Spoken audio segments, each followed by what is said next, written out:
La lutte contre les incendies passera aussi par un combat contre les pyromanes. En Ardèche, le préfet porte plainte après les feux qui ont ravagé 1200 hectares. Un suspect est passé aux aveux. Peu d'éléments sur son profil à ce stade de l'enquête.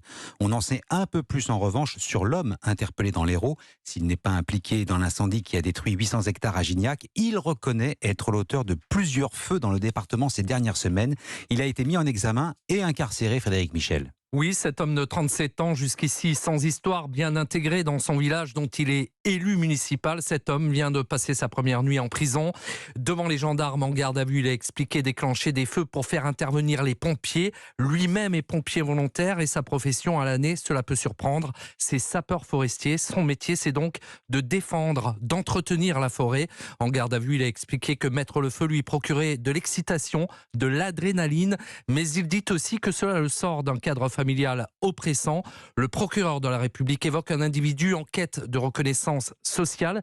Il a avoué être à l'origine d'au moins 6 départs de feu cet été, de plusieurs ces 3 dernières années autour de sa commune Saint-Jean de la Blaquière. L'enquête devra déterminer le nombre exact. À chaque fois, il utilisait son briquet et restait à proximité pour regarder. Il encourt 15 ans de prison et 150 000 € d'amende. Frédéric Michel. Et Frédéric qui nous disait à l'instant qu'il avait un besoin de reconnaissance sociale, c'est ce que dit ce suspect interpellé dans l'Hérault.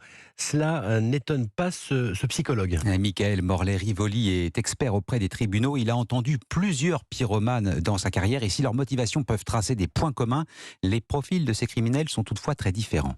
On va avoir chez le pyromane une recherche vraiment d'excitation, d'accomplissement d'un désir qui va se traduire par la destruction d'un bien à travers le feu. Donc on est vraiment dans un allumage qui est délibéré, qui est réfléchi d'incendie. C'est qu'il y a un plaisir, il y a une gratification. Il n'y a pas de profil type chez le pyromane. On va avoir des catégories sociales, des catégories économiques, des catégories professionnelles très variées. Ce que l'on sait, c'est que le trouble de la personnalité est la comorbidité numéro 1 chez les individus qui sont reconnus comme coupables, qui sont poursuivis pour des actes de pyromanie. C'est des gens qui ont un rapport à la loi qui est extrêmement restreint, qui ont une certaine intolérance à la frustration, qui ne sont pas concernés par les conséquences de leurs actes et qui sont souvent dans des dynamiques comportementales assez impulsives. Ce qui ne veut pas dire que c'est pas réfléchi. Mais on va être dans un passage à l'acte qui va être soudain et qui va être assez intense. Michael Morlet-Rivoli, psychologue et expert auprès des tribunaux, joint au téléphone par Nina Droff.